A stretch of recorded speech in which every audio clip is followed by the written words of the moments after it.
Is this too loud? Is this okay? Is this okay? All right, cool. So we are going to get started. Hi, everyone, and welcome to the struggle of creating art as told by anime. Real quick, I'd like to go over what is this panel about, what am I going to be talking about. In the vast array of anime and manga that we have out there, there's a lot of them that focus on people who work in creative industries, whether that be anime, manga, games, playing music, things of that nature.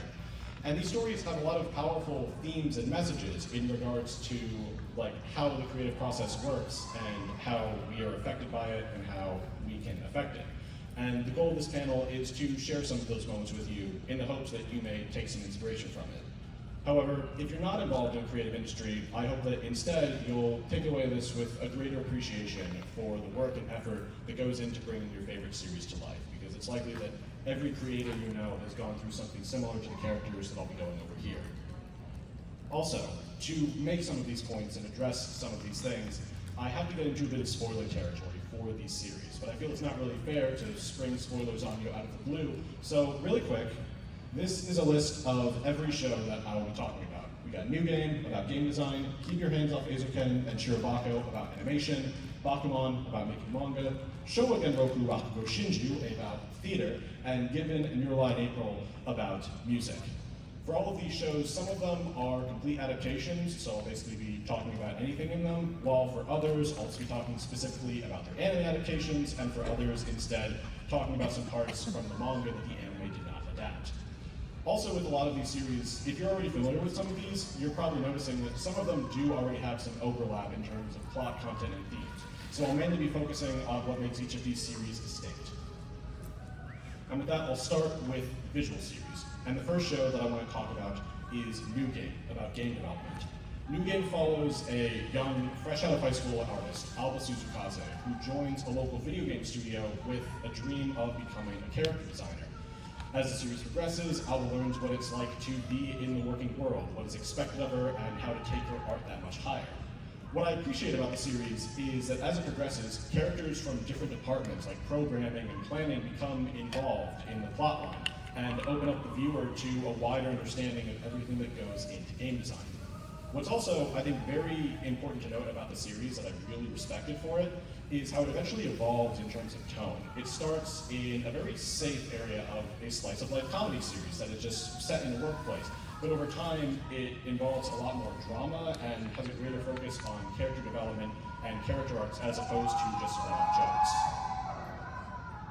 One of the most recurring aspects of New Game that from beginning to end the series likes to talk about is the nature of dreams and ambitions in regards to your work and how having one can make a big difference.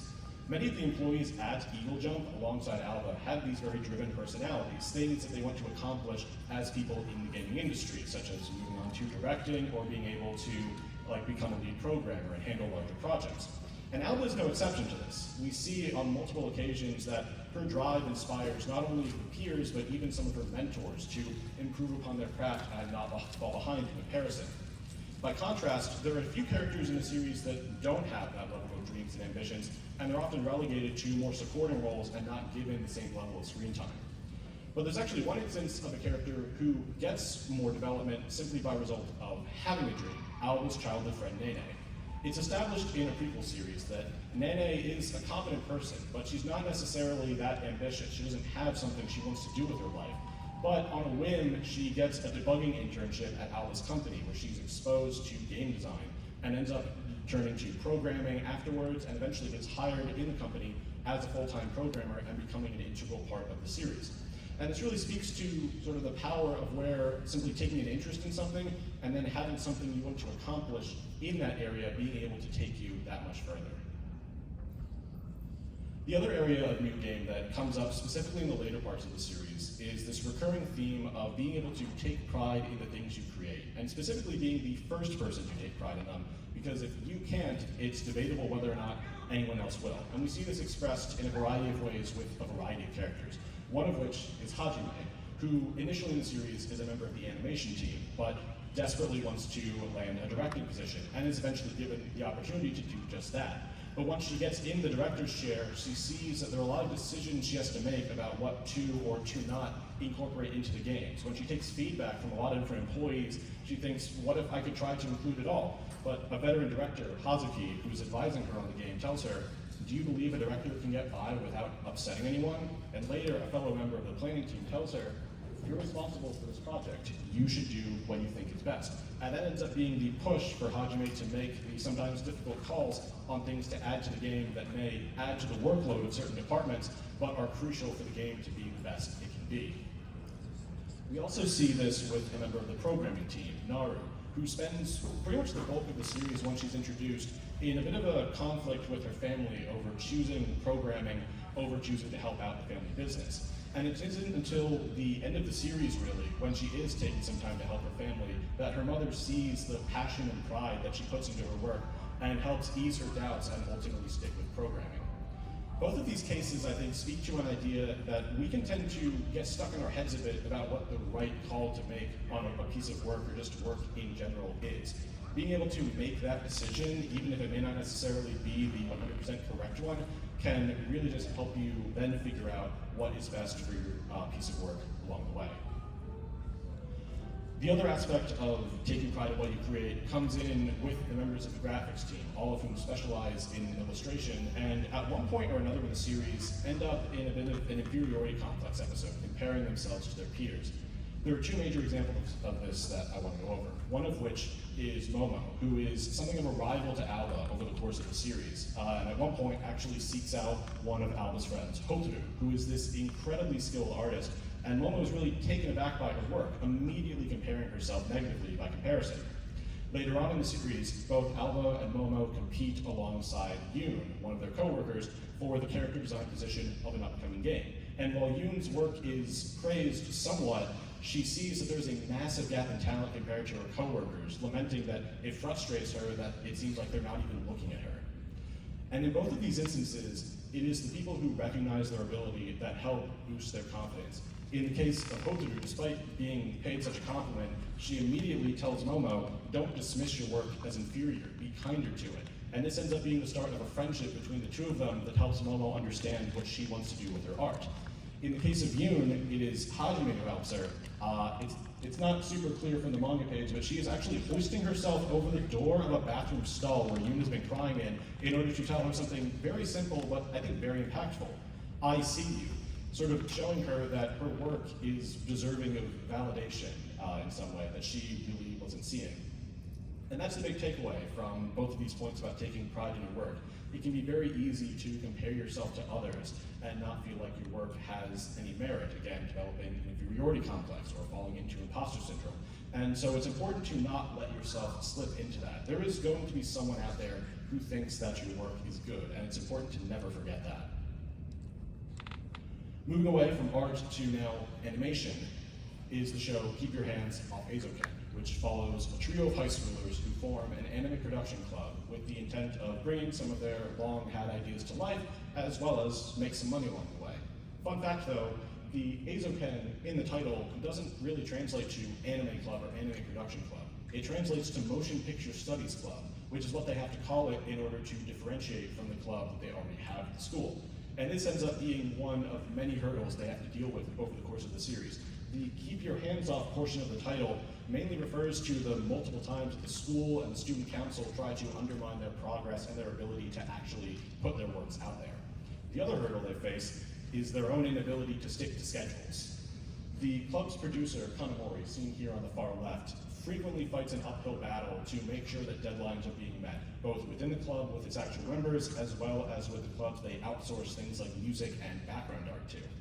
One of the biggest culprits for these delays is the club's primary animator, Eizouken, here on the far right, who intends on creating these very precise human-like animations that are very high quality, but also very time-consuming to create. And the two butt heads in basically every arc about whether or not things are going to get finished on time, whether that means cutting things or Eizouken working very late nights. Despite all of these issues, they do eventually finish every project on time, but it's made evident that they're never fully satisfied with their work.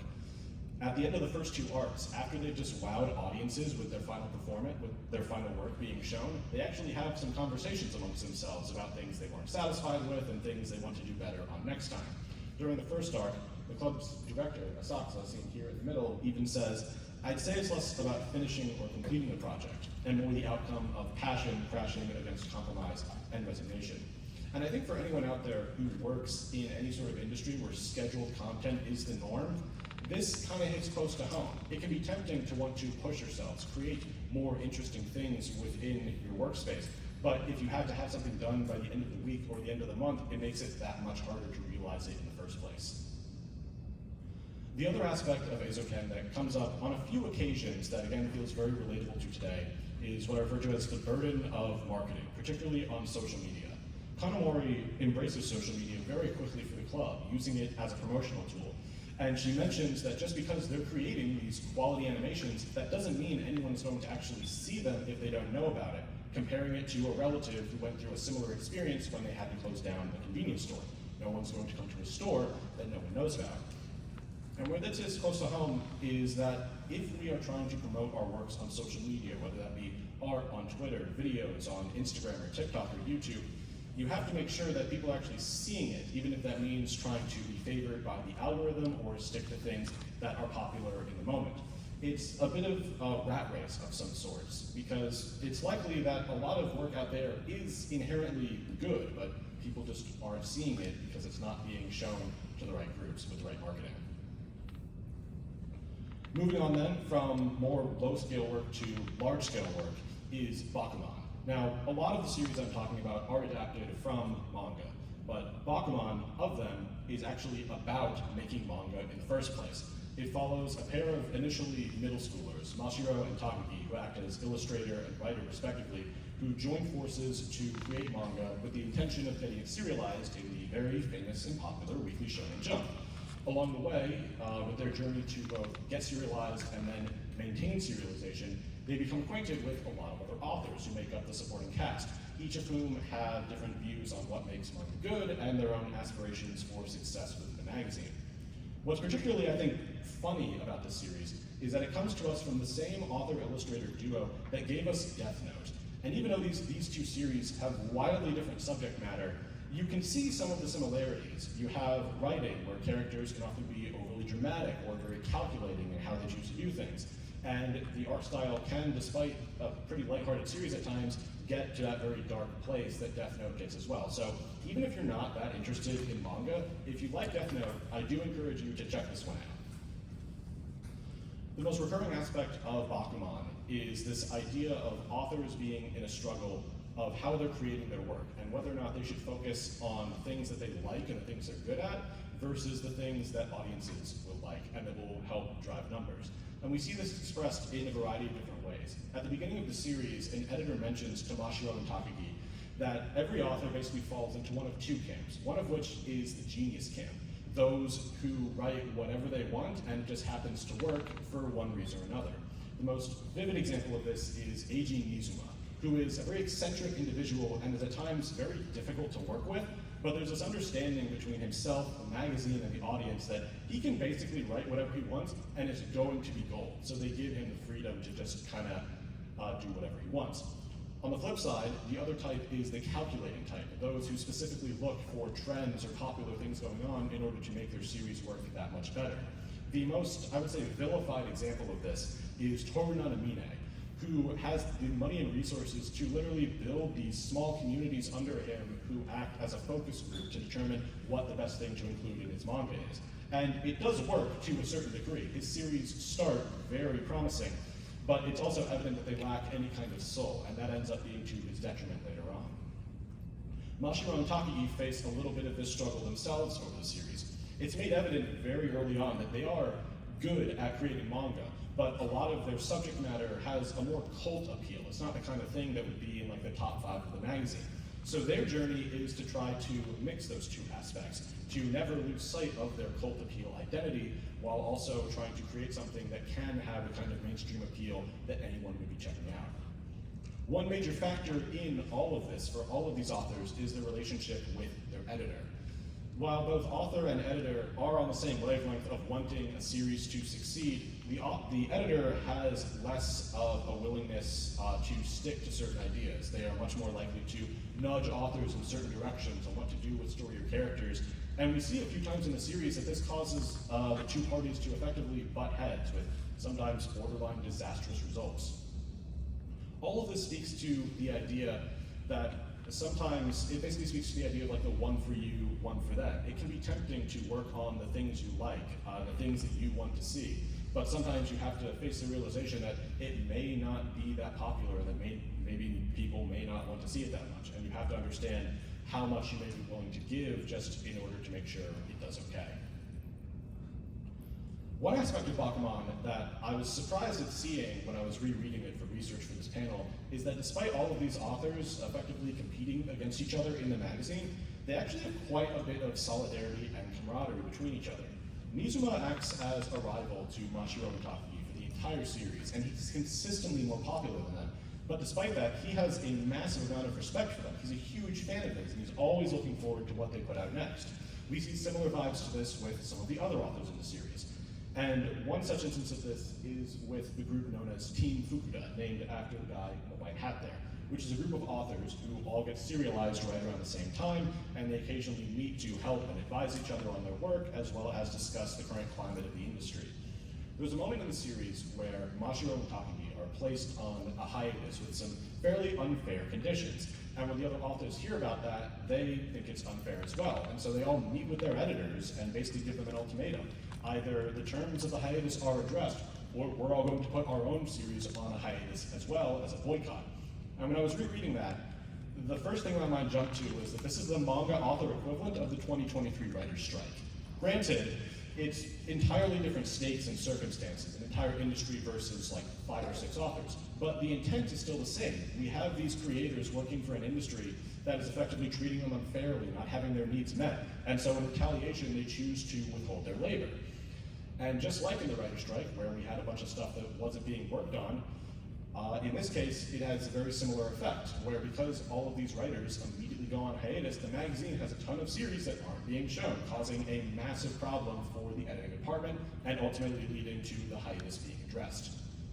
All of this goes to show that even though artists and creatives and writers, actors, all sorts of different industries can compete against each other, they also need to understand when to come together if the industries that are producing, or more specifically distributing their work, aren't really addressing the things that they feel are important. The last aspect of Bakuman that also occasionally comes up is addressing the idea of what makes art worth doing as a career in the first place. We see that a number of authors in the series have this deep respect for manga as a craft that they have really chosen to stake their lives on it. This is what they are going to do. Mashiro and Takagi are in sort of a similar situation. Because they start writing in middle school, there is this sort of back door for them where if it doesn't work out for them, they can always go to college, get normal jobs. But very quickly, they instead choose to double down on manga and decide this is what they want to do. And this comes as a bit of a shock to some of the people in their lives, both friends and family, who really question what makes manga worth doing as a career, both in general and in particular compared to other forms of art. One character who faces a similar situation is one of their assistants, Shirobako, who actually comes into conflict with his family over choosing to pursue manga as a career compared to something like painting, which his mother considers to be higher art. And Shirotori's overall philosophy is expressed very well in a scene where he's reflecting in front of a painting bought by his grandfather, and he states that despite how beautiful this painting is, it's effectively locked away in their house. It's only ever going to be seen by a handful of people. And by contrast, manga is also an incredible art form, but it's very easily distributed to tons of people for a very affordable price. And he considers that accessibility to be a very noble trait, and it's part of why he wants to work in manga. All of this gets at an idea that what makes art high, low, worth doing as an industry or not, comes down to be very, very subjective. But one such way that it can be determined is with the convictions of the people working in it. Many of the authors do have this strong sense of conviction that they want their series that they work on to be taken very seriously, to be respected. And that's ultimately what helps convince Shirotori's mother to let him stay on as a manga artist, as an assistant, and continue to pursue it. Moving on then, the last show here in this visual section that I want to talk about is Shirobako. And if Bakuman is a manga about making manga, then Shirobako is an anime original series about making TV anime, more so at the professional level compared to Eizouken, which is more independent. Shirobako follows 5 high school animation club members who, after graduating, all get jobs in various parts of the industry, key animation, voice acting, and things like that. But the series predominantly focuses on the girl on the far right here, Aoi Miyamori, who becomes a production assistant, and by being a part of a studio's production team, gets exposed to basically every other department that's involved in the anime industry. Along the way, what's great about the series is that she doesn't just learn about the departments, she also learns about the people working in them, what motivates them and why they choose to stick around in the industry and keep making anime. Also, for those of you who've already seen this show, you might already know it's a very dense show. I could probably devote half of this panel just to Shirobako, but once again it would overlap with a lot of other shows. So again, I'll be focusing on what makes it distinct. One of the biggest points that Shirobako likes to drive home time and time again is that creating TV anime, even stuff that isn't necessarily that good, requires an immense amount of work. And part of that starts with the vision of the director who's in charge of the series. Miyamori works very closely with Kinoshita here in the center, the director for the various series they work on, because his ideas help drive everything else. There's literally an episode where the two of them basically go from meeting to meeting to meeting with different departments so they all are on the same page about what the series is going to be and what is expected of them. And this is made extra important because the series also likes to show how fragile the anime pipeline can be. If even one department either misses a deadline or doesn't deliver work that's high enough quality, it can create a domino effect of problems for everyone else later down the line, usually sending production into a scramble. The series literally has 2 episodes just called Table Flip 1 and Table Flip 2 to demonstrate episodes where things just completely go off the rails.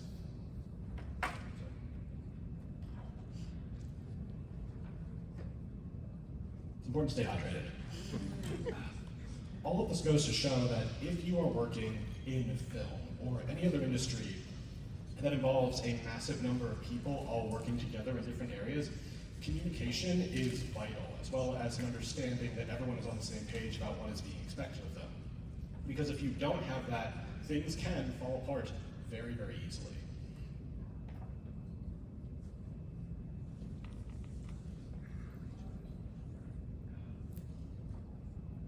The other aspect of Shirobako that comes up not quite as much, but I would say quite a bit, is this idea that by choosing art as a career, some of these people are likely not going to have any sort of happily ever after or easily retirement. They're going to be working for a very long time.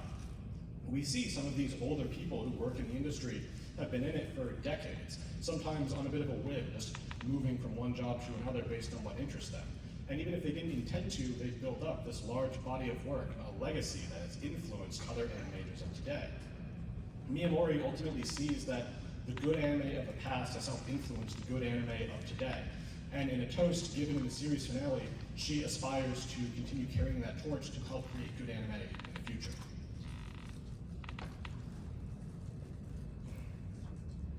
But unfortunately, that is only just an aspiration. Whether or not it comes true is entirely up in the air.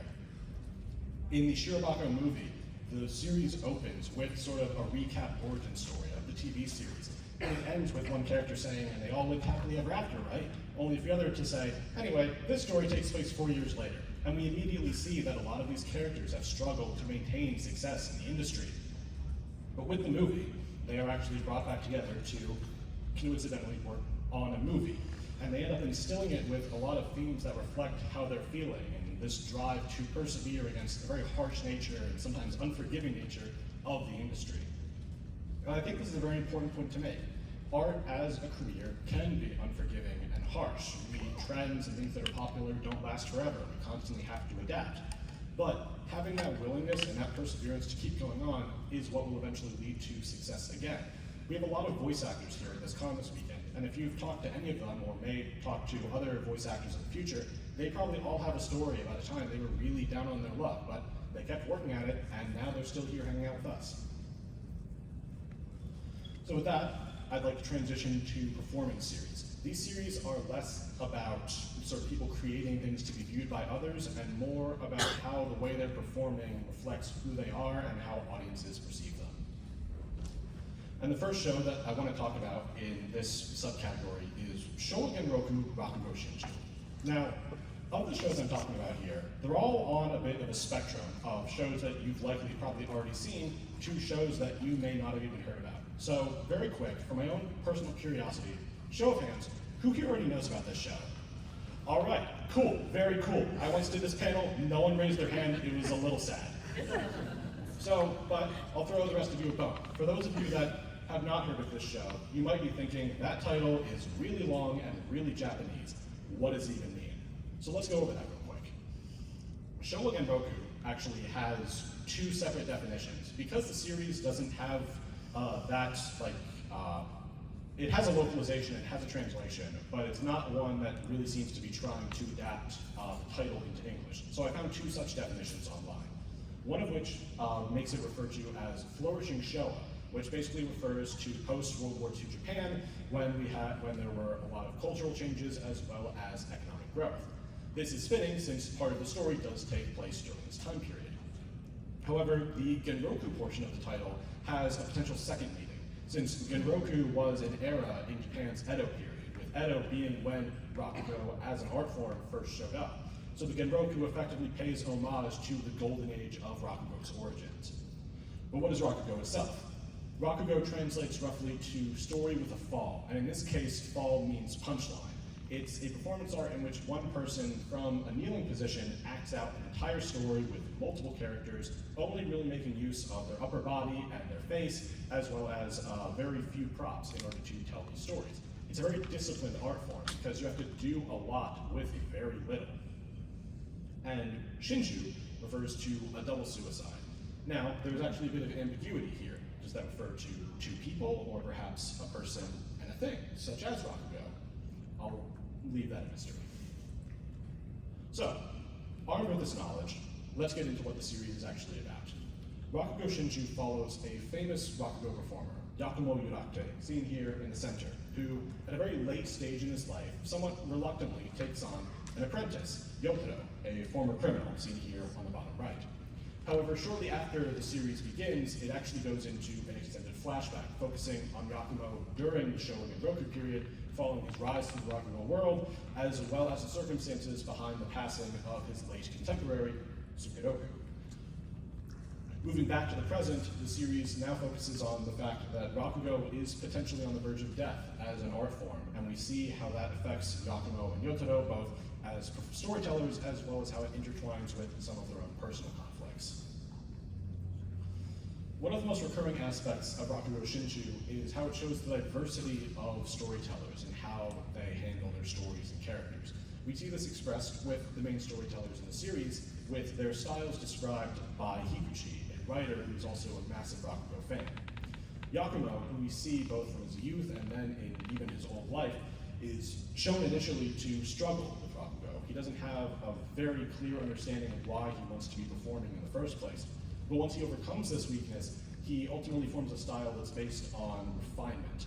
And Higuchi describes him as being so skilled and having so much decades of experience that he's effectively able to use the Rakugo as a means of self-expression alongside whatever the message of the story is.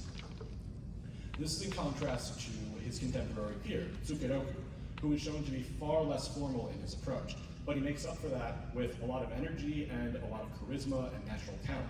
Higuchi describes him as being able to instill himself and his personality into every character in a story, whether they be a human, animal, spirit, whatever.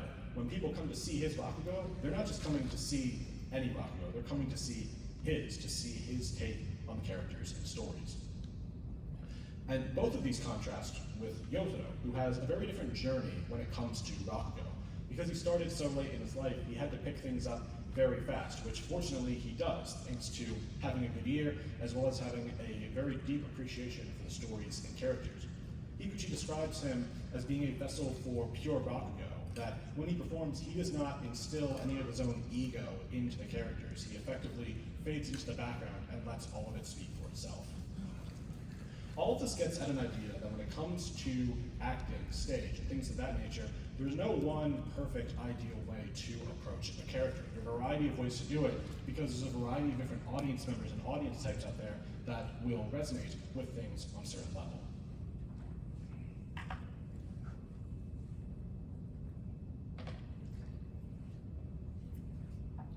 The other aspect of Rakugo Shinju that I feel is particularly relevant even today is how it talks about the idea of art forms having to either adapt to the future or be at risk of dying and fading away. In the Showa Genroku period, it's shown that the older generation is very intent on sticking to tradition and the classics, even though the entertainment world in Japan is changing very rapidly. We see in a scene where Yakumo and Sukeroku are literally in an American jazz bar that the industry is changing. Sukeroku tells him, we need to be willing to change Rakugo to adapt to modern audiences. Yakumo retorts with, if we do that, it won't be Rakugo anymore. So Sukeroku then says, I agree, so we'll work together. I will work on Rakugo that can adapt to the present, while you continue to hold on to the Rakugo we currently have. Together, that can ensure survival. Unfortunately, as I mentioned, Sukeroku eventually dies, effectively leaving a hole in that plan. And years later, Yakumo has Yotaro promise to try to fill that hole. Unfortunately, again, Yakumo later loses faith in Yotaro's ability to do just that, and eventually becomes resigned to, as I mentioned earlier, effectively perform a double suicide with Rakugo. As its last great master, when he dies, it will as well. This even makes him, in some ways, a bit stubborn about doing that. There's a moment where Higuchi approaches him with these manuscripts for potential new stories in an attempt to sort of reinvigorate the medium. And he literally tears up the manuscripts in front of Higuchi, telling him, I have nothing for you. If Rakugo is destined to die, so be it. And the reason I think this is important is because I'm old enough to have seen how certain mediums have changed over time. I remember sort of an age of more emphasis on home video, people going to the theater more often, and video game genres, I would say, being a bit more diverse.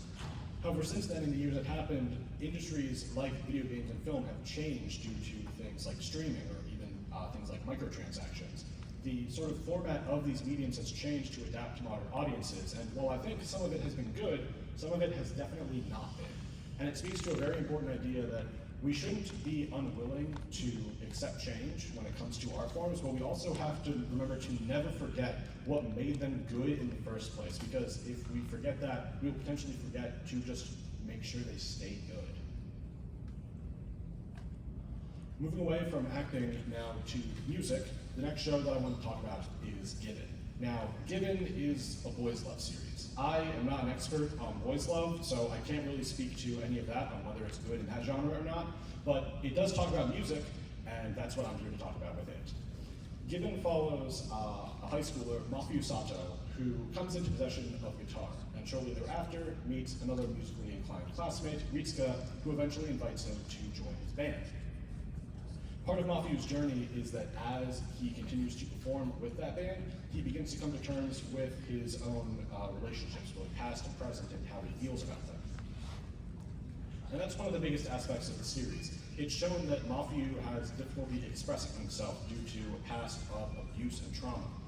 But eventually, he begins to work on a song with the band, and when he finally sings that song in front of his audience, the lyrics allow him to really bring the full weight of his emotions and his grief to the surface, ultimately giving himself closure on this chapter of his life.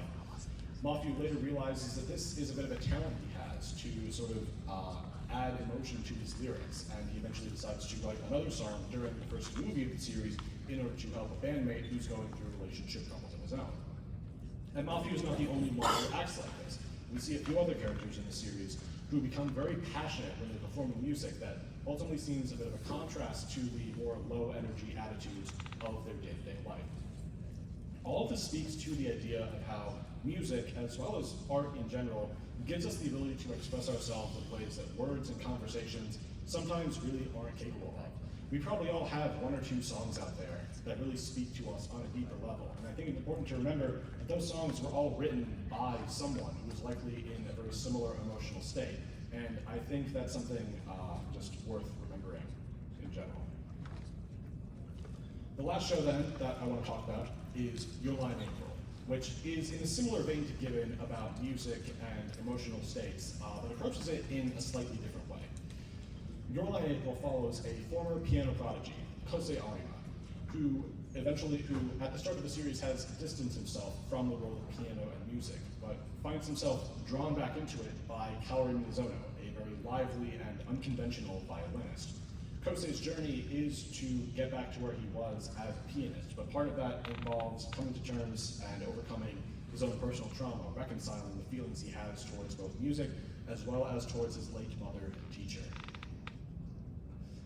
One of the most recurring points of Your Lie in April is this idea of understanding what it means to perform and sort of where that motivation comes from.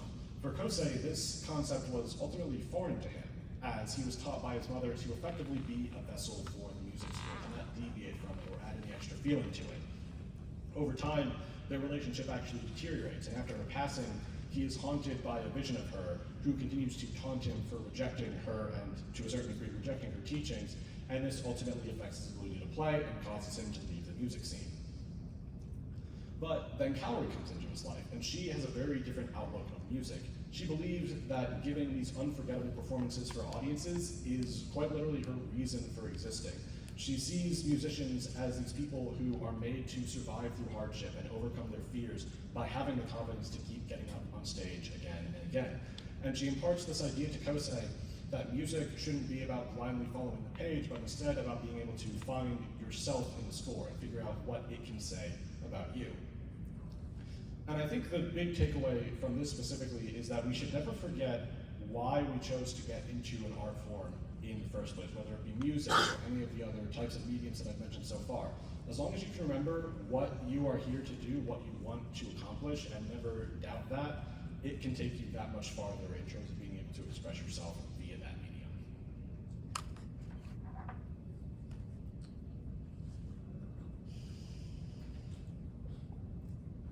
So with that, I'd like to effectively bring this panel full circle.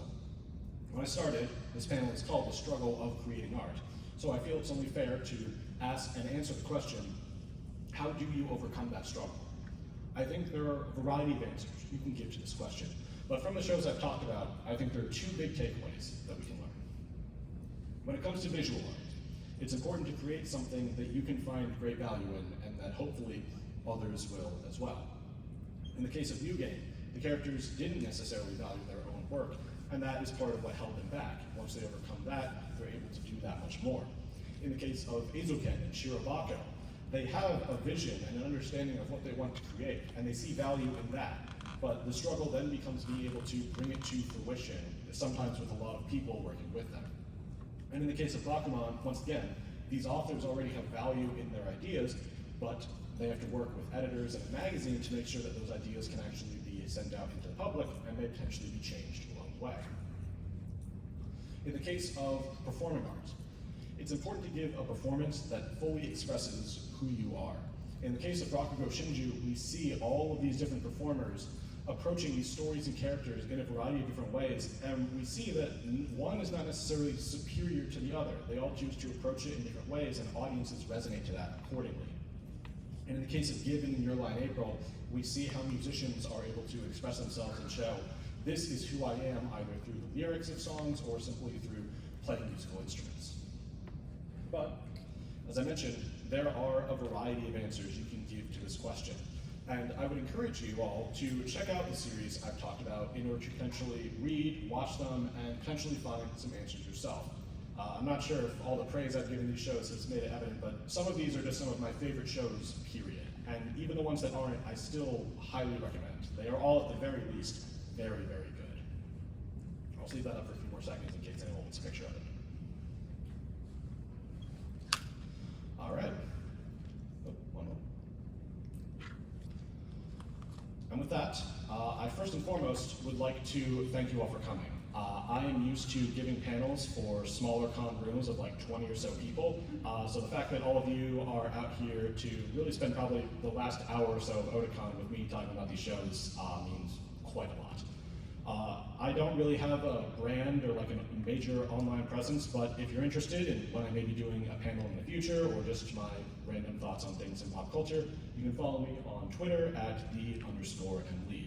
And with the remaining time we have about 20 minutes or so, I'd like to open it up to all of you if you have any questions about what I've talked about, any points from the shows that you feel I may not have addressed, or any shows that you feel fit the description of what I've talked about that I did not include.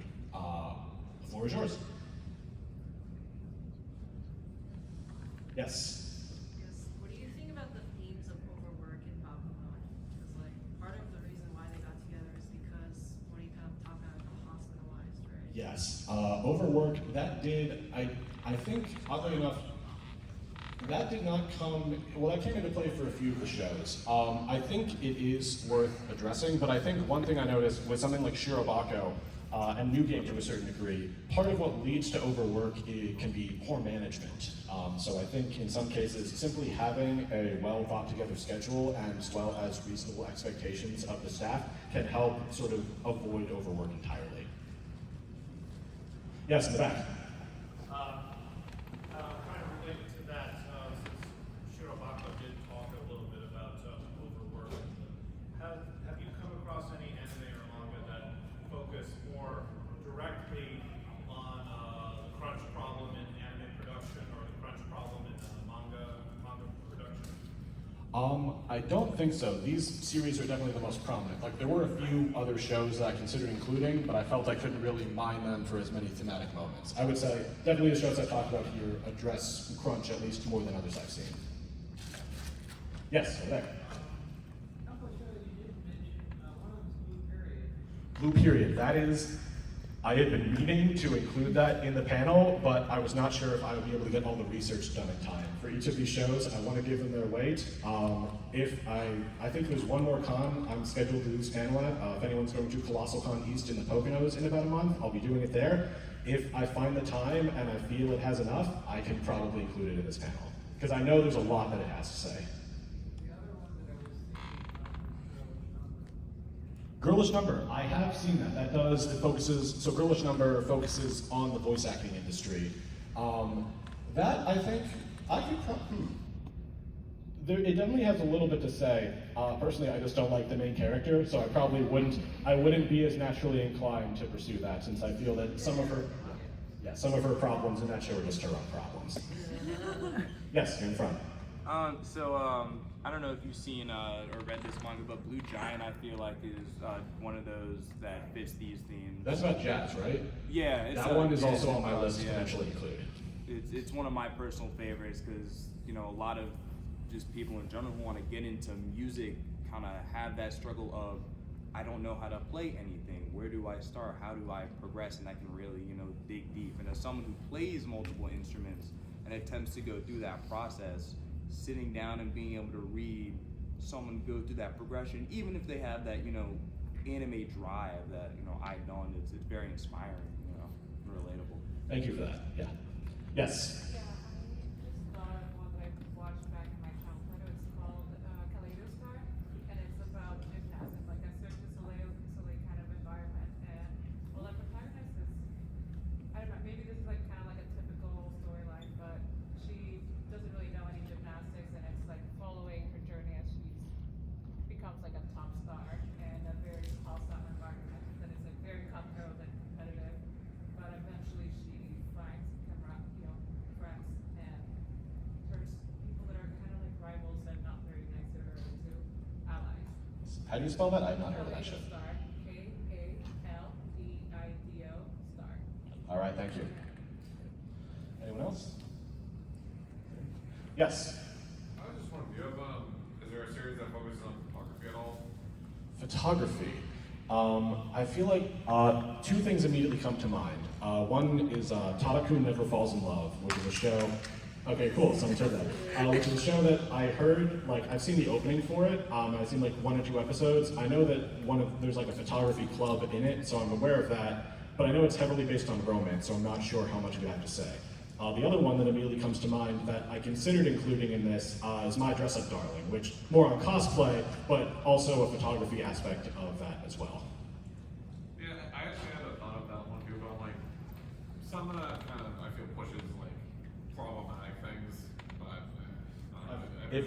If I were to include My Dress Up Darling, I would probably try to steer away from that and more so focus on like everything that Gojo and Mari just put into bringing those cosplays to life. Yes, I saw it in the back. Yeah, towards that like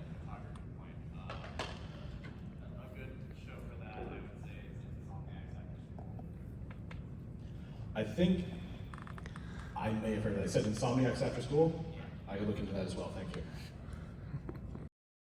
Thank you. Anyone else? All right, once again, I'd like to thank you all for coming. I'll still be here as I begin to break down in case you have any additional questions you think of in the moment. Yeah, that's it. Thanks for all coming.